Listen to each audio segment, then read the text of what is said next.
Oh, does it feel like a lifetime ago when the MCU was untouchable? Every movie had amazing moments, and Phase 3 was the apex of Marvel, where you had amazing movies that we all love, like Captain America Civil War, Guardians of the Galaxy, and even Thor Ragnarok. And then Phase 3 even introduced new franchises like Black Panther, Doctor Strange, and Spider-Man. Comparing Phase 3 with Phase 4, it's a hard sell to compete with Phase 3. Phase 3 is the best of the best, and where Phase 4 feels like it's been a giant setback by a comparison. So come with me while I relive some of these amazing moments that set the MCU apart from the likes of Star Wars, DC, X-Men, and many other movie franchises that was released at the time. So the first up is the battle at the airport in Captain America Civil War. Not only was this full of iconic moments such as Ant-Man getting shot on the arrow as Hawkeye shot the arrow, but it was filled with great banter, like Spider-Man's interaction with Bucky and Falcon, or how Spider-Man refers to Empire Strikes Back as a very old movie, and the rest of Tony's crew just questions Tony on why he got somebody so young. And I think just overall, when you look at some of these moments, this goes down as maybe one of the best fights and most memorable fights in the MCU. Who can forget Captain America meeting Spider-Man, or Ant-Man becoming Giant Man for the first time? Just an unforgettable moment. The next one up is Spider-Man Homecoming. Finding out that Liz's father is actually the main antagonist, the Vulture. Spider-Man was finally in the MCU, and we finally got an individual Spider-Man movie. When we see Peter go to pick up Liz for the school homecoming, nobody was expecting that the Vulture was going to be the one answering the door, and the Vulture was going to be the father.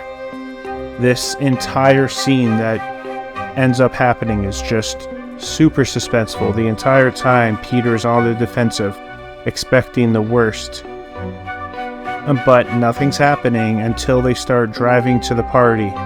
And then Vulture connects the dots and just realizes that Peter Parker is Spider-Man. Again, just probably one of the most suspenseful, well-executed moments within the MCU. Thor Ragnarok. Now, picking just one moment is almost impossible. We all knew this movie bred life into the Thor franchises, as the first two ones were very lackluster. Everything was amazing and is widely considered one of the best Marvel movies, if not to some the best Marvel movie. From an amazing story to fun moments like Hulk vs. Thor, interactions with Doctor Strange, and then you even have a 10 out of 10 soundtrack with the likes of Led Zeppelin. But to only focus on one moment, I'm just going to have to put it as Hela crushing Mjolnir. This was featured in the trailers, and it took place very early in the movie, but it just sets everything into place. It's an amazing moment that is very iconic and very memorable, and then really sets the tone on how strong Hela is and what Thor is going to need to do to become that strong to face Hela. And it even sets up other things like storylines in Infinity War and Endgame, and even Thor Love and Thunder. Black Panther. The battle in South Korea is what I put as the best moment for Black Panther. One thing that separates Black Panther from every other comic book movie is its massive cultural significance. So it's more than just another comic book movie. Most MCU movies, they all kind of look the same, every Marvel movie, in terms of visual setting. And after a while, it gets a little boring, especially when you get 2 to 3 movies a year. Outside of the Guardians, maybe, as the only one I can say that kind of looks different.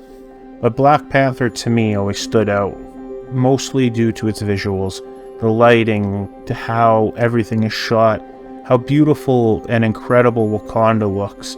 But I think the best moment in Black Panther that captures everything from characters to visuals is the action scenes in South Korea. This scene just shows an amazing neon lit, cool looking casino lifestyle, and then you add in the amazing Wakanda technology. You got your Stan Lee cameo, and you use the entire cast from introducing more of Okoye, Shuri, Black Panther himself, and you're set to have one of the best moments in the movie, as it takes the best of both the Black Panther universe and the best aspects of the comic book genre as a whole. So I've already mentioned both Infinity War and Endgame in my last video, so be sure to check out the video, and it'll be linked in my description. And if you guys like this type of content, please be sure to click that subscribe button, as it will really help me out. So the last thing I want to do is jump ahead straight to the last movie in the Infinity Saga and the last movie in Phase 3. And by that, I'm obviously talking about Spider-Man Far From Home.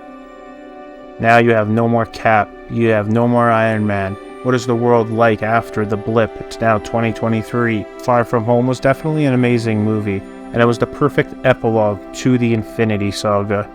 But in terms of one amazing moment, this has to go down to Mysterio and his heel turn. It's kind of the perfect thing for Mysterio, who's all about illusions and deception, and the level of deception was so beautifully well done.